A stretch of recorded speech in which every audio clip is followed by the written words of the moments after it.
Probably one of the hardest things for anybody entering into tech now is landing their first role.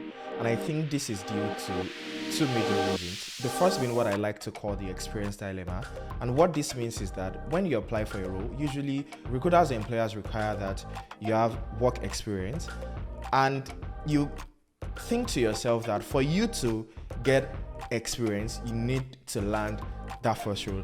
Hence, you get stuck in this egg chicken situation. Which comes first, landing your first role or how to get experience? And I think the second reason why it's tough for people to land a role right now is because of the current economic situation. There have been a lot of layoffs and there are less job openings available. Hence, it's harder for people that are just entering into tech to land their role, because now we have less jobs and the competition has increased.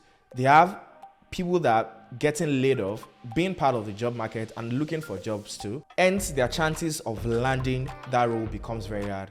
But in this video, I'm going to be giving you some tips that I think can put you ahead of the crowd and can help you to land that your first role. So let's get into it.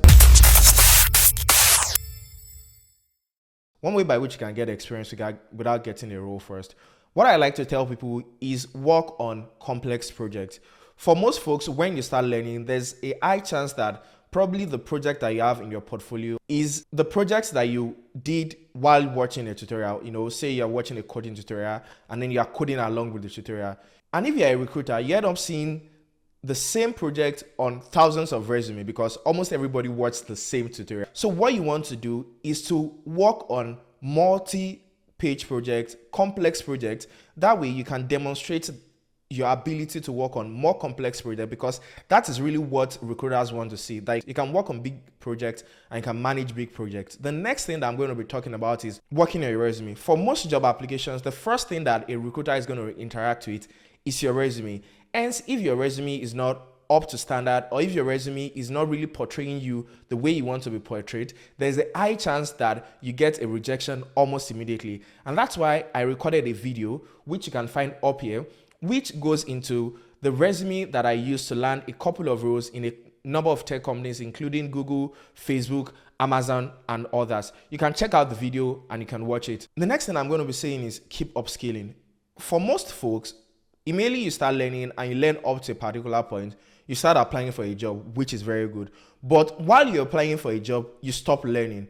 Say you've only learned HTML and CSS and JavaScript. Why not pick up a JavaScript framework and start learning that? Because one of the things that a recruiter looks for in an applicant is the ability to learn new technologies. So while you're applying for that job, why not keep learning? Look for the next technology that you can learn or the next best practice that you can learn to make you a better developer, so that you can increase your chance of landing at your next role. If you have enjoyed this video so far, why don't you click on the like button so that others can see this video and also learn from it? If you want to see more videos where I talk about career in tech and how to be better in tech, you can click on the subscribe button too. I release videos every 2 weeks. Turn on the notification so that you can get a notification when I release any video. And the next thing I'm going to be talking about is joining communities.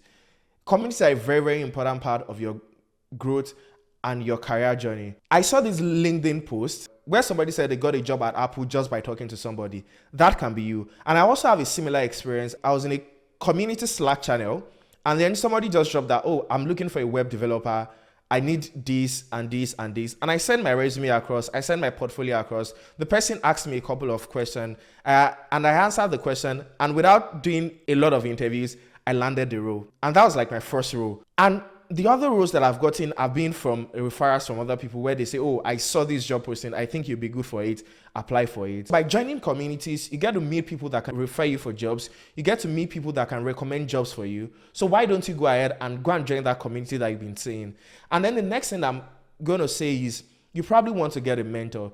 If you're starting in tech, one of the hard things about tech is not necessarily finding the materials or the tutorials to watch, but knowing what to learn and in what order to learn them. So by getting a mentor, you can learn what is necessary or what is required in this industry, what recruiters are looking for in an applicant. That way you can increase your chance of landing that your next role. And the last thing I'm going to be talking about is taking on unpaid work, writing articles, or working on open source projects. By taking up unpaid job and working on open source projects, you can build that experience that you require to apply for that your next role. And for paid job, the entry requirements or the job requirements and the interview process are not very tedious.